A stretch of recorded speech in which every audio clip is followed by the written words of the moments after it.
রমজান আমাদের সবার জন্য। এই জন্য মাহে রমজান এক মুমিনের জীবনের শ্রেষ্ঠতম সম্পদ। জীবনের সব বেলা গাফলতি করা, সারাক্ষণই ফাইজলামি করা ঠিক না। সব সময় মানুষ খামখেয়ালি করা এটা ঠিক না। এই জন্য মাহে রমজানের সামনে রেখে আমাদের প্রত্যেকের জন্য উচিত যে রমজান সম্পর্কিত কিছু কথা শোনা। এতে করে যতবার শুনবেন, এই মসজিদের ইমাম সাহেব বলছেন, ওলামায়ে কেরাম বলছেন, আপনার যতবার শুনবেন, প্রতিবারই আপনার ভিতরে নতুন করে প্রেরণা জাগবে, আগ্রহ উদ্দীপনা হবে, মহব্বত তৈরি হবে। এই জন্য আমি সবাইকে বলছি, দোস্ত, সামনে পিছনে কেউ একজনও মোবাইল টিপবেন না, এবং মোবাইল দিয়ে হাতে ধরে ভিডিও রেকর্ড করবা না উচিত। দ্বিতীয় কথা হলো, তোমরা ছেলেরাও এই যে কেউ কাউকে যারা কমপক্ষে 14 বছর বয়সী অথবা তার চাইতে বেশি বয়সী, একজন আরেকজনকে জড়াইয়া ধইরা বসবা না। আমি দেখছি কয়েকজনকে দেখতেছি, তোমরা আলাদা আলাদা বসো, আলাদা আলাদা। এটা অসভ্যতা।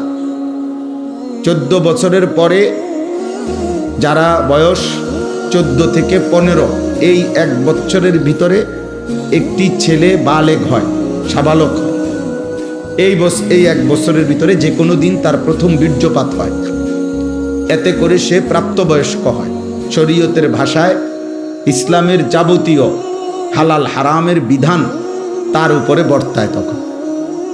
এজন্য তখন তার জন্য দায়িত্ব প্রতিটা গুনাহকে খেয়াল রাখা, প্রতিটা নেক আমলে অভ্যস্ত হওয়া, গুনাহ ছেড়ে দাও। এই জন্য এই বয়সী ছেলে পেলে এটা অবশ্যই অসভ্যতা। এর দ্বারা শাহওয়াত তৈরি হয়, এর দ্বারা গুনার চাহিদা তৈরি হয়।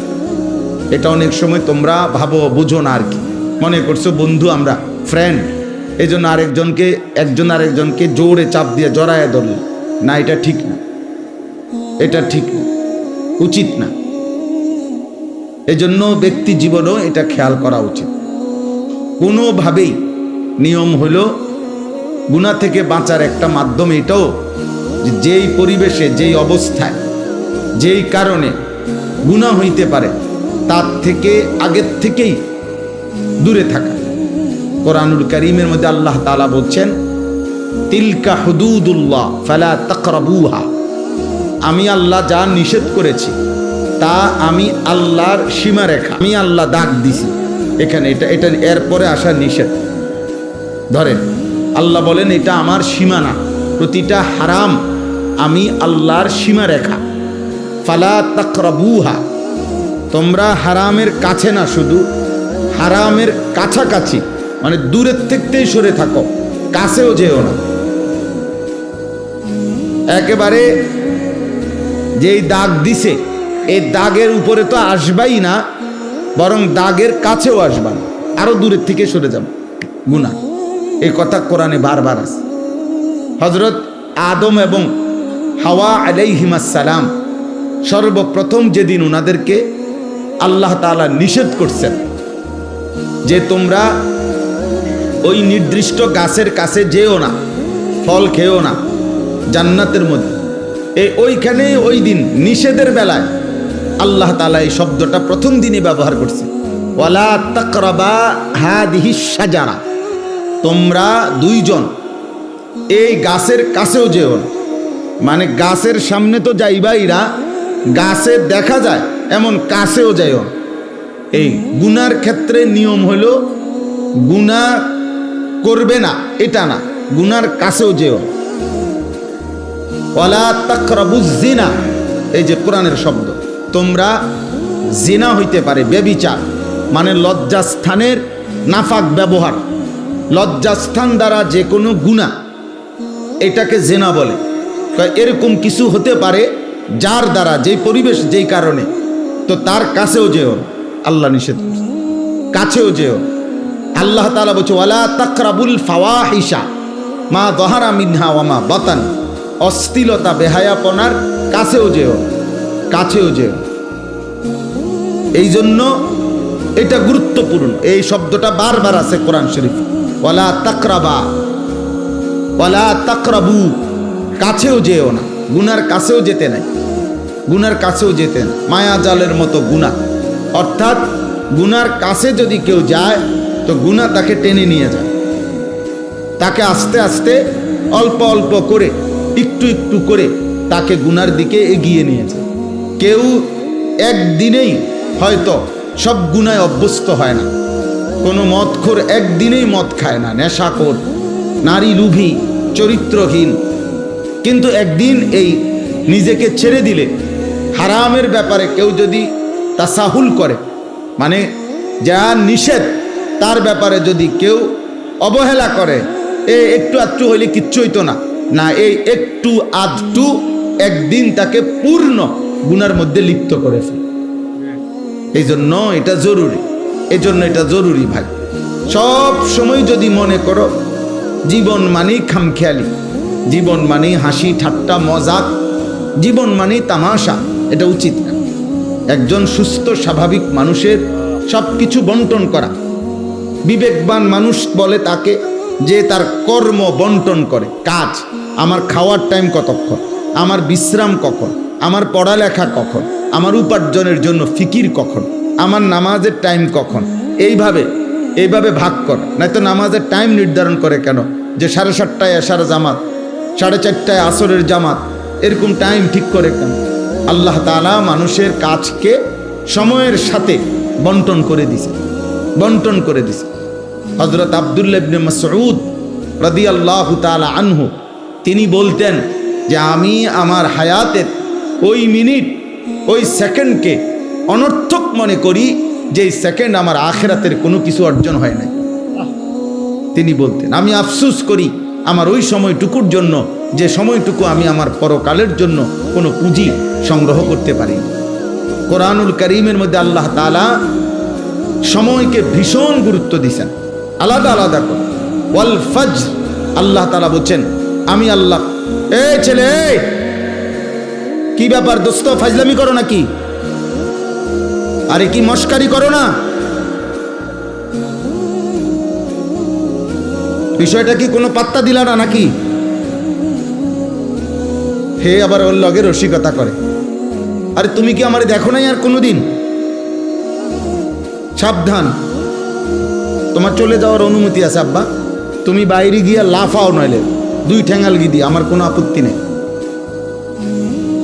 মোবাইল না, শুধু যেটা মন চেটা, আমি তো অনুমতি দিছি যে যার দরকার হলে সে বাইরে চলে যাক, কোনো সমস্যা নেই। আমি এমনিতেই আসছি, মূলত আজকে আসতে চাই নাই।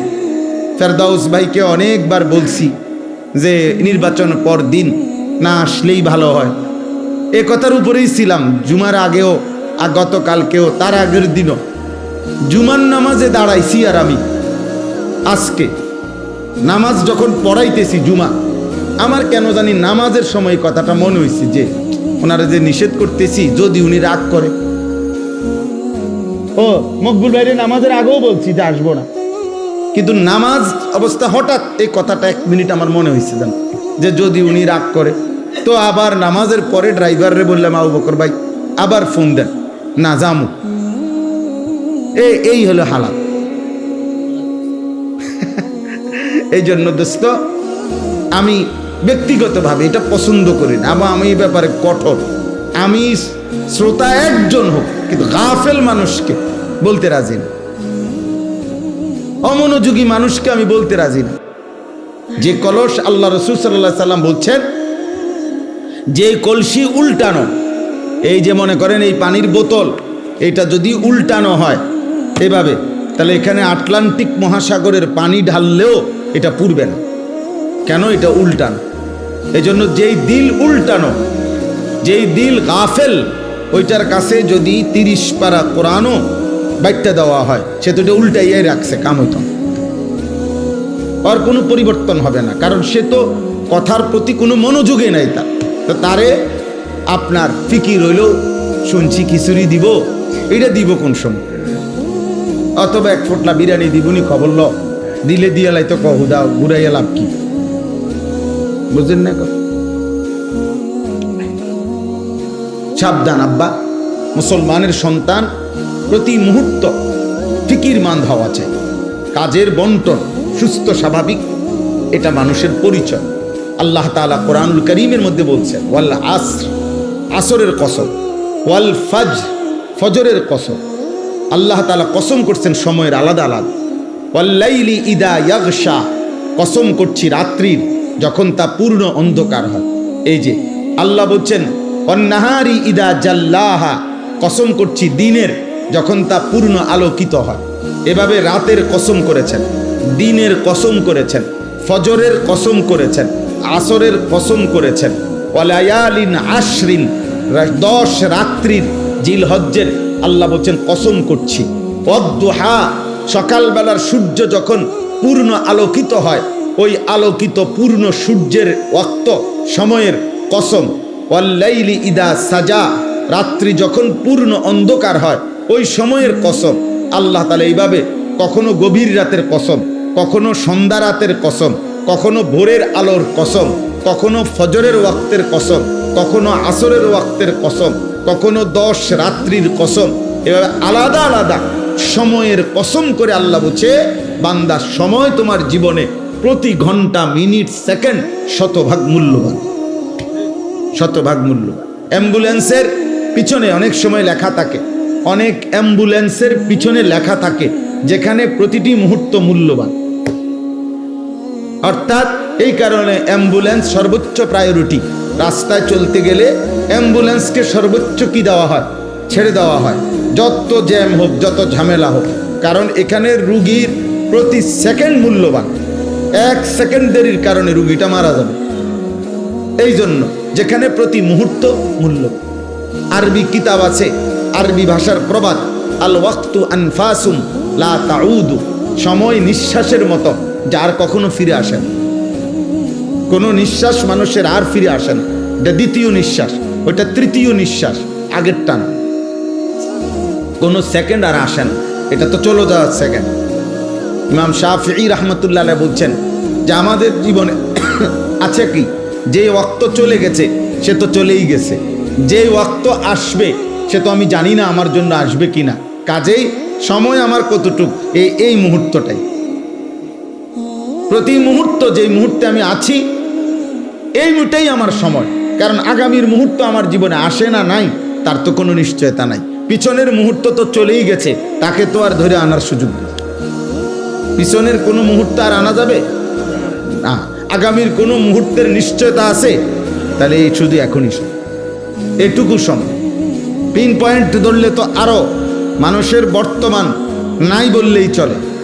প্রতি পিন পয়েন্ট মানে অর্থাৎ আপনি যদি একটা বল পেন, শীষ কলম যদি আপনি ধরেন, একটা ফোঁটা দিলেন আর একটা জায়গা মধ্যে আপনি ধরলেন, ধরলেই চিন্তা করেন এখানে ধরলে 1 সেকেন্ড যাইতেছে তো সে তো চলে যাচ্ছে, 1 সেকেন্ড আসতেছে তো সেটা তো আসতেছে। তো মেন বর্তমান মুহূর্তটা তো নাই বললেই চলে, আস্তে আস্তেই চলে যায়, আর না আসতে তো ভবিষ্যৎ থাকে। এই জন্য হায়াত একদম অল্প, সময় একদম অল্প, বাস্তবতা ভাই। ছেলেরা তোমরা যদি বুঝতা, তোমরা যদি বুঝতা, বাবা আপনারাও যদি বুঝতেন, যিনি বৃদ্ধ তাকে আল্লাহ দয়া করেছেন, যিনি যুবক তাকে আল্লাহ দয়া করেছেন, যাকে আল্লাহ হায়াত দিয়েছেন তাকে আল্লাহ তাআলা রহম করছেন। এক একটা হায়াত, এক একটা ঘন্টা আল্লাহ তাআলার দয়া। বান্দা আমি তোমাকে সুযোগ দিচ্ছি। এজন্য কোরআনুল কারীমের মধ্যে আছে প্রত্যেক মানুষের হায়াত কিয়ামতের দিন আল্লাহ তার বিরুদ্ধে সাক্ষী হিসাবে পেশ করবে যে তোমার হায়াতই তোমার বিরুদ্ধে আমি আল্লাহর দেওয়া দলিল। কেন নামাজ পড়তে পারো নাই? আমি কি হায়াত দেই নাই? কেন আমার জিকির করতে পারো নাই? আমি কি হায়াত দেই নাই? কেন আমার কোরআন তেলাওয়াত করতে পারো নাই? আমি কি হায়াত দেই নাই? এইভাবে আল্লাহ তাআলা বলবেন আওয়ালাম নুআম্মিরকুম, আমি কি হায়াত দেই নাই? আওয়ালাম নুআম্মিরকুম, আমি কি হায়াত দেই নাই? এভাবে আল্লাহ তাআলা বলবেন অমান নুআম্মিরহু নুনাক্কিসহু ফিল খালক। আল্লাহ বলেন আমি যাকে হায়াত লম্বা করছি তাকে আমি আল্লাহই পুনরায় আবার প্রথম অবস্থায় ফিরিয়ে আনছি। আফালা তাকিলুন, তোমরা কি বুঝবা না? আল্লাহ তাআলা বলেন তুমি দেখো বৃদ্ধ মানুষটা তো বৃদ্ধ ছিল না, যুবক ছিল, মজবুত ছিল, আজ আবার বৃদ্ধ হয়ে গেল। এই জন্য দোস্ত প্রত্যেকের এটা উচিত আল্লাহ তাআলা আমাদেরকে আমাদের ঘন্টা, মিনিট, সেকেন্ড, আমাদের হায়াতের কদর করার তৌফিক দান করেন। আল্লাহ তাআলা আমাদের সবাইকে কবুল করেন।